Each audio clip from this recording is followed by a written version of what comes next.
Salve, salve, galerinha do Brasil. Bom dia, boa tarde, boa noite. Aqui quem fala é o Coach Maneta.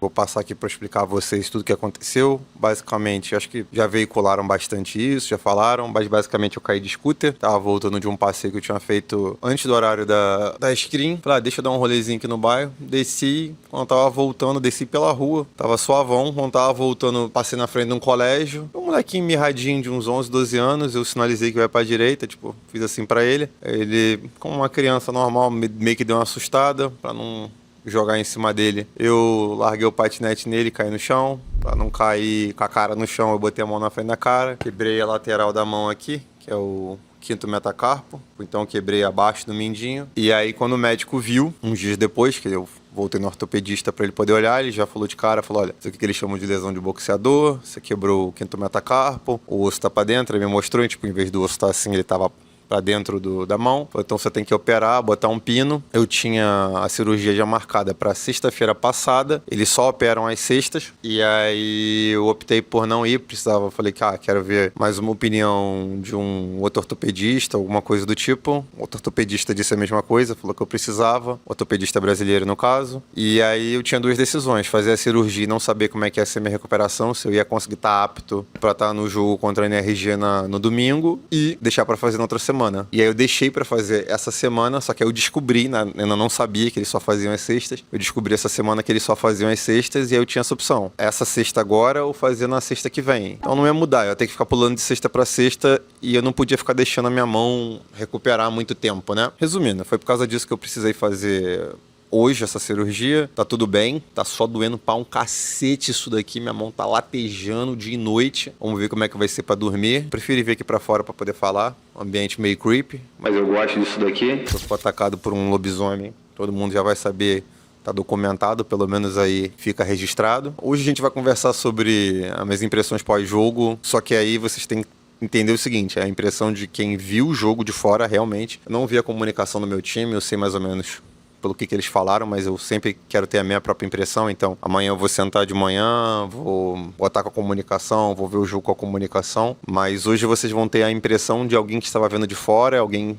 Eu sou um espectador de luxo. Por quê? Porque eu sei tudo que meu time faz, deveria fazer, e eu tô vendo de fora sem a comunicação. Então eu sou um espectador de luxo nisso daí. Sou muito grato por todos os meninos terem topado isso, não terem feito disso um problema. Agradecer o Camino também, porque o Camino não teve medo de fazer minhas vezes lá. Tô muito feliz que, apesar do jogo que eu vi que a gente jogou, eu não gostei nem um pouco, mas eu acho que eles se provaram resilientes hoje, mesmo com eu não estando. Vamos pelo começo, pela Heaven. Coisas que eu, pelo menos, tinha reparado no jogo da EG. No jogo passado que eles tinham jogado de Heaven, eles tinham jogado... O lobby A deles era, tipo, mano, fraquíssimo. Só pra vocês entenderem, o lobby A é como se fosse o que eles chamam de A-Main. É o encontro entre o Long A e o A-Short, que é o caminho de rato. Então, essa região é uma região que a gente sentia que eles não brigavam, e brigavam muito mal. Curiosamente, meu time também brigou muito mal ao longo de diferentes jogos. Trouxe algumas soluções do que a gente deveria ter melhorado no nosso jogo. E eu sinto que a gente jogou uma Heaven completamente apática, sem tomar risco nenhum.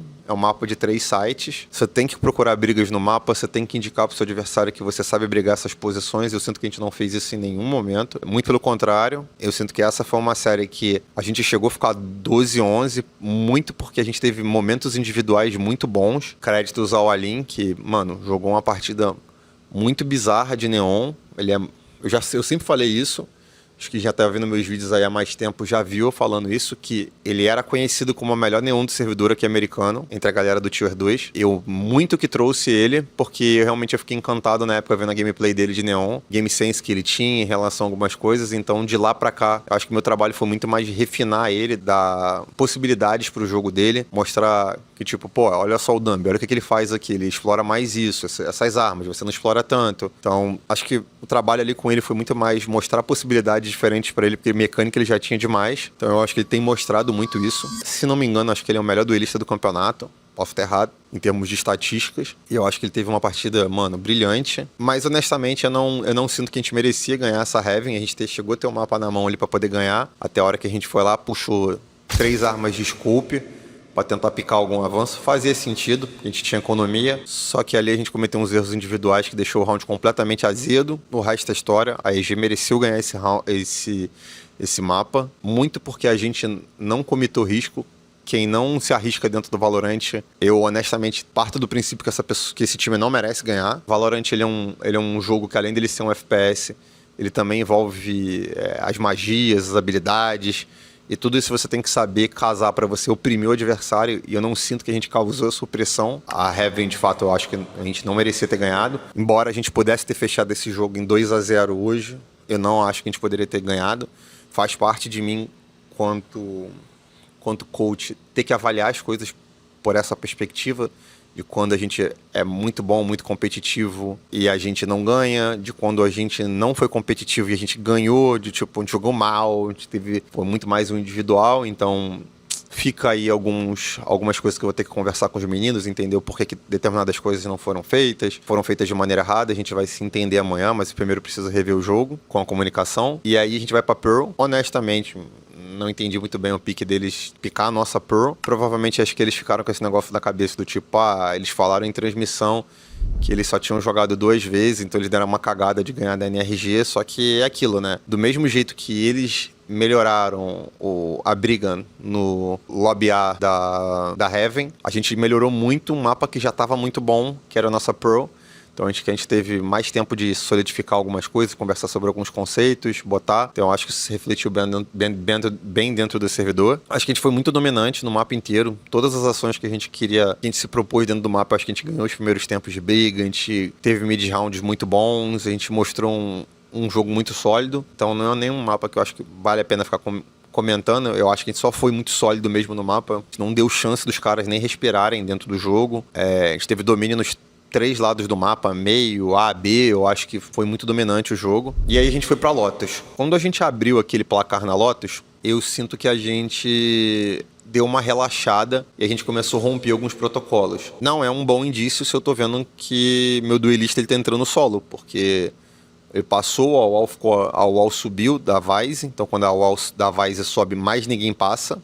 Nem o homem vai conseguir dar TP, no máximo ele vai conseguir dar TP em cima, mas ainda assim, não é isso que a gente quer. Meu duelista passa e tá lá uma wall e espinhos. Então, a gente tem que sentar, rever isso, porque o nosso half de ataque poderia ter sido extremamente clean se a gente não tivesse cometido esses erros de protocolo, né? Do tipo, vamos quebrar isso daqui.